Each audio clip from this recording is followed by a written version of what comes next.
Hello, and welcome to another episode of the Gavel Gang Podcast, an insight into the collections we get here at Ewbank's auction house in Surrey.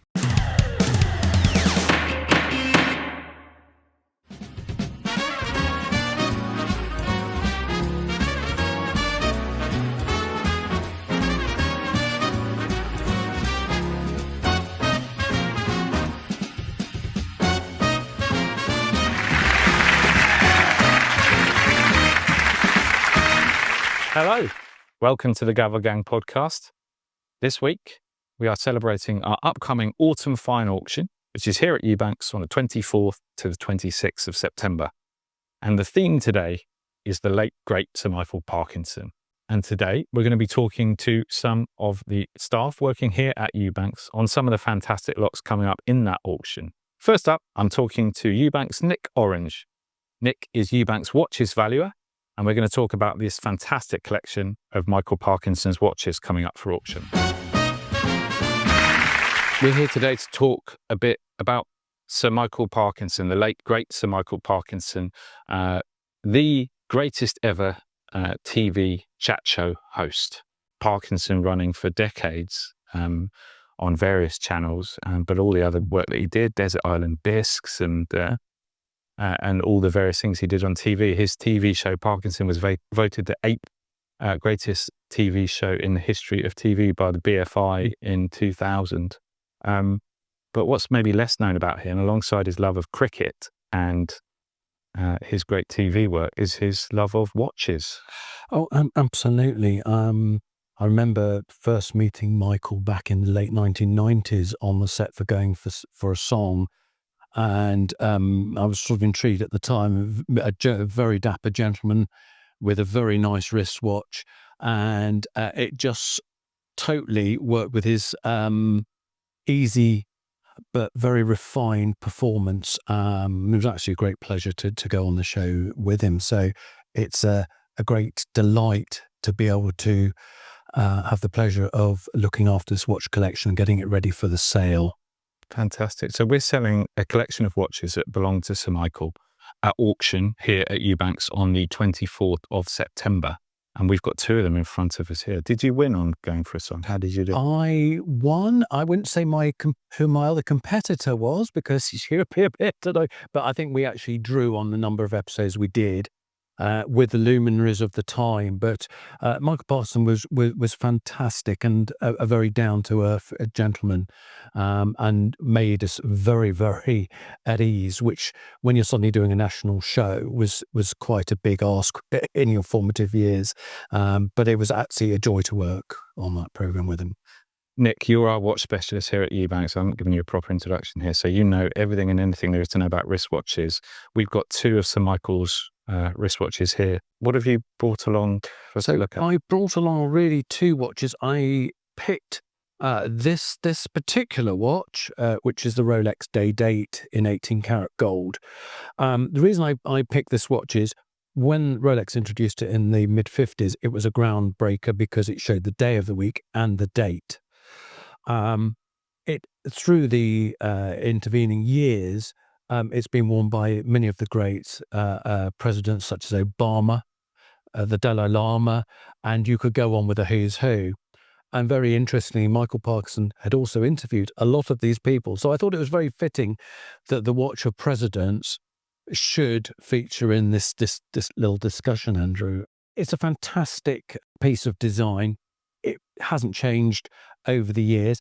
And indeed, I think with Michael Parkinson's interview style, didn't change that much. I was watching the other night an interview he did in the mid-1970s with the celebrities of the time. And it was very similar to the one he did with Tom Cruise back in 2004, which brings us along to the Patek Philippe, the Gondolo. So the Gondolo is a very different watch, again, very much a gentleman's dress watch. But this one has a nice bit of provenance. We do have an image from the family of Sir Michael Parkinson wearing it when he interviewed Tom Cruise. And this was towards the end of the interviewing career, whereas the Day Date really showed the works of the 70s. And actually, as you can see with them, they're very different. This is very thin and precise, but look fantastic on any gentleman's wrist or ladies these days. Fantastic with a dinner jacket, business suit, or even just, polo shirt. The Rolex is very similar. It's in true Rolex style. It's a little bit more thicker in the case. It's really copying a lot of the Oyster case for its waterproof abilities.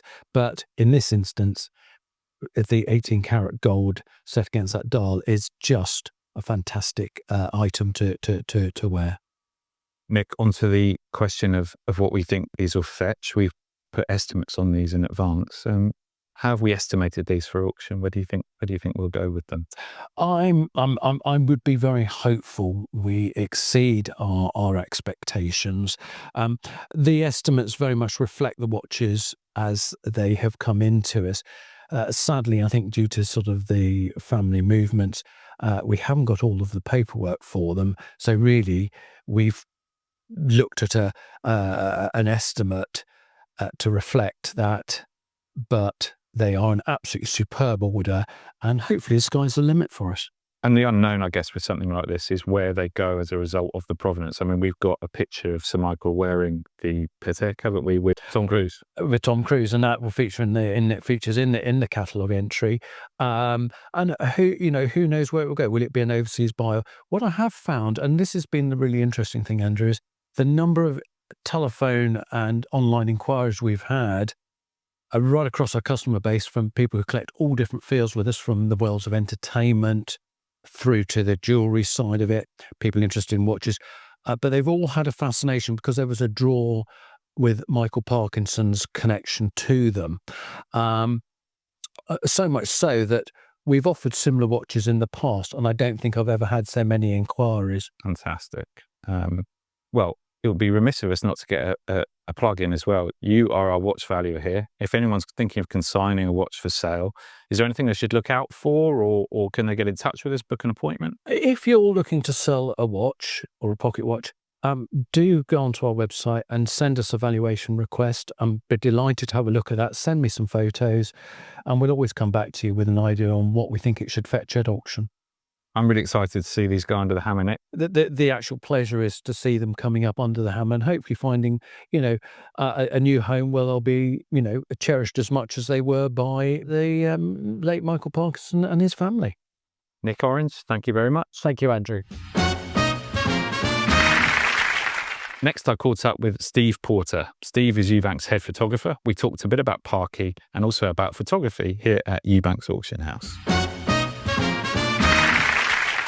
My next guest with me today is Steve Porter. Steve is our head photographer at Ewbank. Steve, welcome. Thank you. We are doing a bit of a tribute to Sir Michael Parkinson today, and we've just had a chat with Nick Orange, who, as you know, is our watch specialist. I believe you met Sir Michael? Yes, I did. When I was my previous employment at the Surrey Advertiser, I photographed him and his wife at the opening of a new oncology department. They were all Surrey. Did a huge amount for charity, didn't he? He did as well, absolutely. Yeah. So, and I mean, Nick was just saying, very down-to-earth guy, really, for all of the success that he had. Absolutely. Yeah, absolutely. He was really, really friendly and spent a lot of time with all the nurses, kind of independently of the visit. So he was there to unveil the plaque, but spent more time, very personable guy. Yeah, lovely. We were just talking about two of the watches that we've got in from the late Sir Michael Parkinson's collection, which we have on the table here. You photographed these for us? I photographed all of the watches from Sir Michael. Yeah. Particularly, yes. I think this was the first one that I photographed, the gold Rolex. Yeah. Which is always a tricky one to try and get the colour right. Now, your job at an auction house is maybe something that is not necessarily discussed a lot. You have valuers on TV talking about valuations and things like that, but it's a hugely important part of what we and other auction houses do now with the internet. And you're photographing thousands of lots a month, I guess. Yeah. Is there anything specific about how you photograph watches that? When you're photographing watches, you need to make sure, obviously, the face, as with everything, the face is the most important part. To get that right, you have to make sure that the hands are moved so that you can see all the information on it. Sometimes that's not possible to do because the winding mechanism may not work. So that is one of the first pictures. And then you're trying to give the customers who are going to visit here as much information on the pictures as you can. So it has to be good quality. And I guess the workings at the back of the watch as well, movement. Yeah, sometimes we'll get the watches, but the back hasn't been cracked, as we call it. So that'll come back for the second go once Nick has opened the back up. Yeah. So you can see it all working. Steve, what's your favourite item to photograph here at Ewbanks?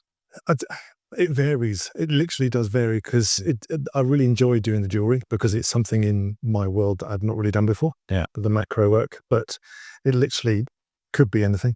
Yeah. It changes on a daily basis depending on what sale it is. And we have so many different categories of sale here, as I know you're aware, also aware.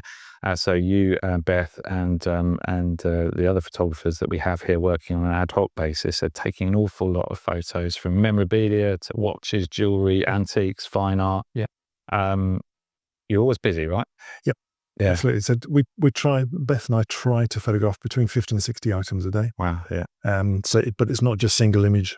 So I think this particular watch is up around 10 or 12 images. Yeah. Just to show around the watches. But there are some things which are collections which only require one image, but most of it is multiple images. And it's so important now. We said about 90% of things online. We still do have people come in, but people bid online on our website and they're comfortable with the technology now. So you'll often find people come into view to have a look at things like watches, but they will bid at home on the day of the sale very often. And so what you do is really vitally important for us. So yeah, no, it's good fun. It is really good fun. You don't know what's coming. Well, we've got about 1,600, 1,700 lots in this current sale, alongside the jewellery and the watches and all the other bits and pieces in there. Any other highlights for you that you photographed in next week's auction that are interesting lots?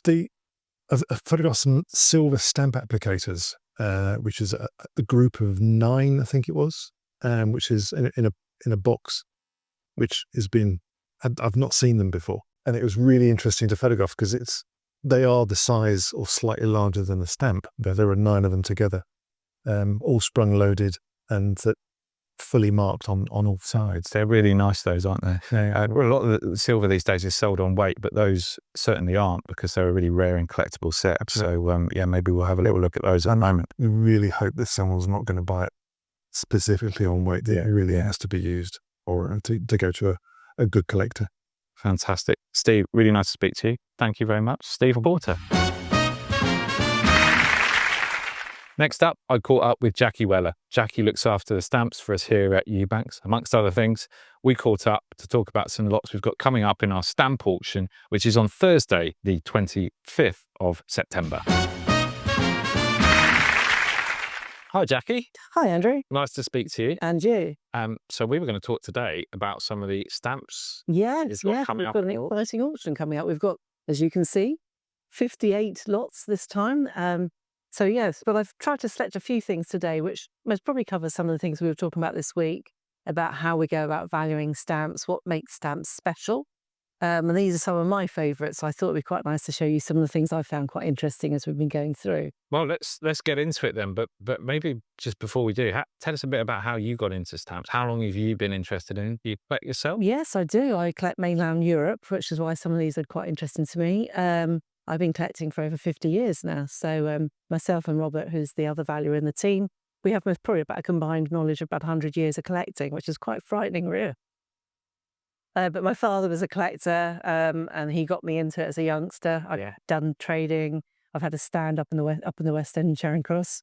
So yeah, I've been interested for a long time. So tell us a bit about what we've got coming up in our auction. Yeah, so I've picked out a few things which really, I suppose, when we're talking about how we go about valuing stamps, there's so many elements that you look at, but rarity is one of them, scarcity, which helps make things a little bit more unique and collectible. The other is condition, so I've tried to bring out a few things so you can see about condition. And then really, I suppose, historical significance, things that make things a little bit more attractive.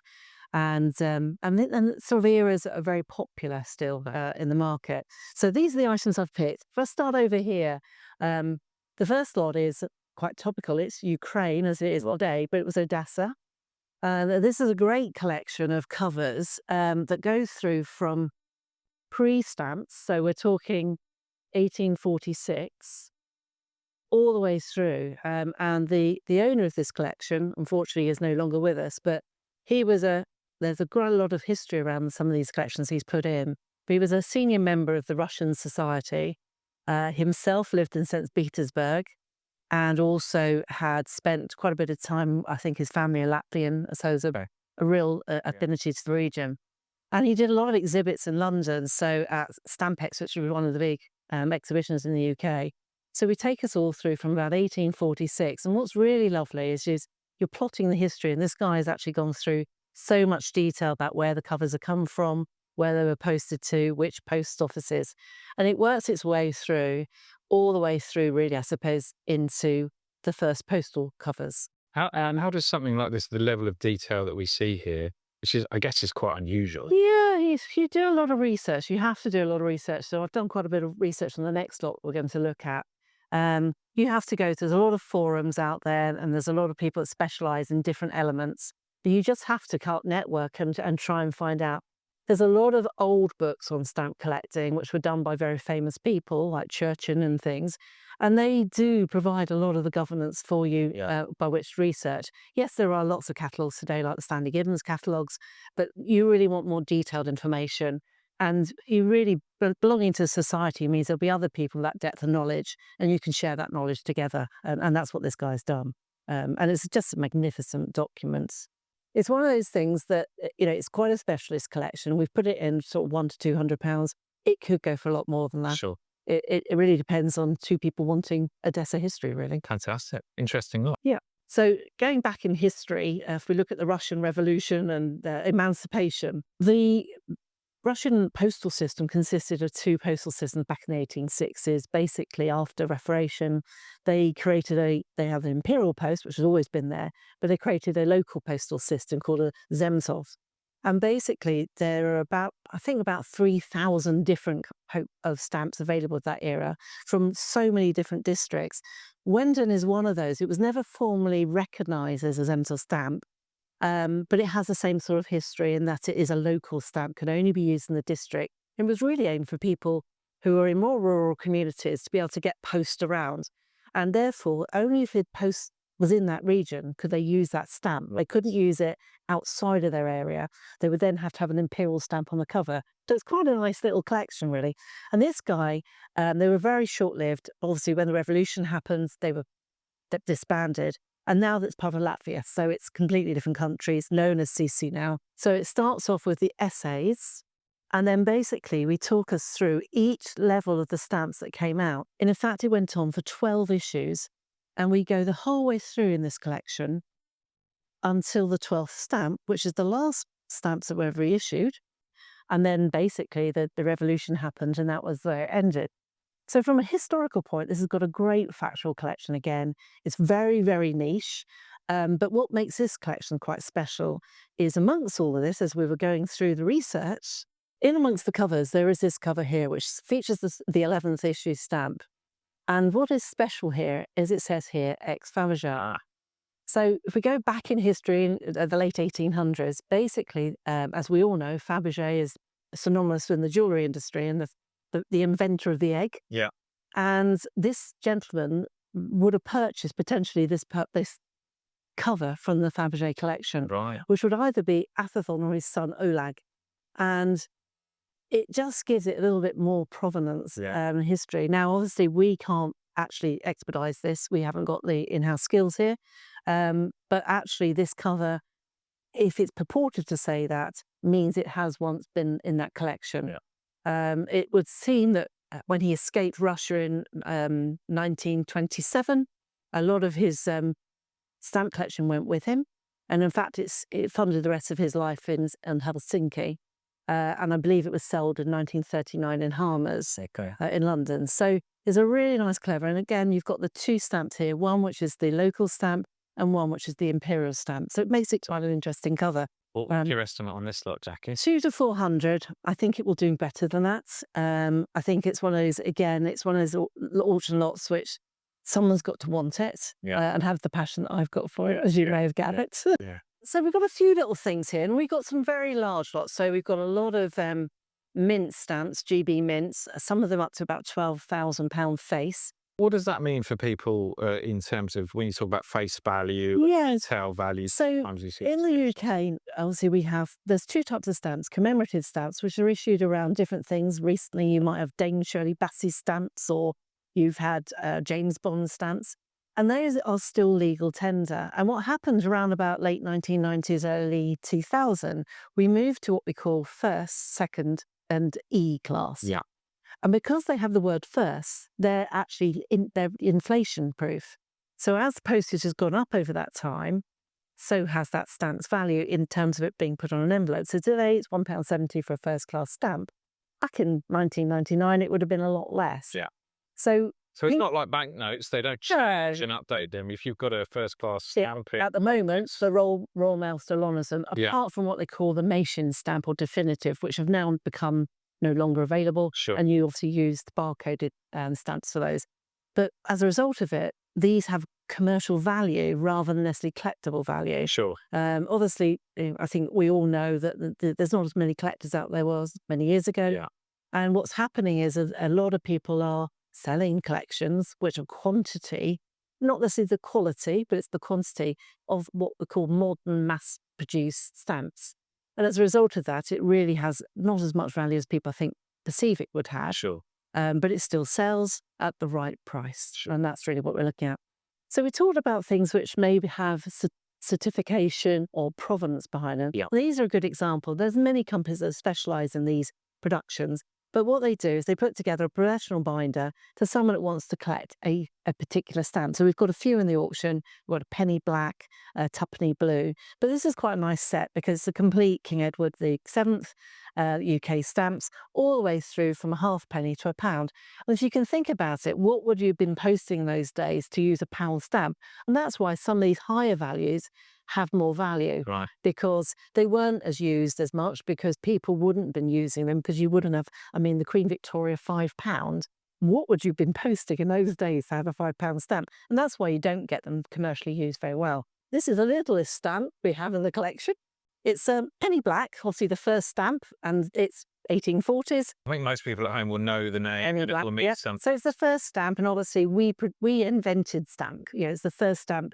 And it's actually quite an interesting fact, and again, a little thing for the pub quiz, is we are the only country in the world to not have our country name on. Right. It's because our monarch is our band. Yes. So there you go. And it stayed that way the whole way through history. So every stamp will have that, but we never say which country we are. Yeah. But what's nice about this, it's a nice full margin. So all sides are there.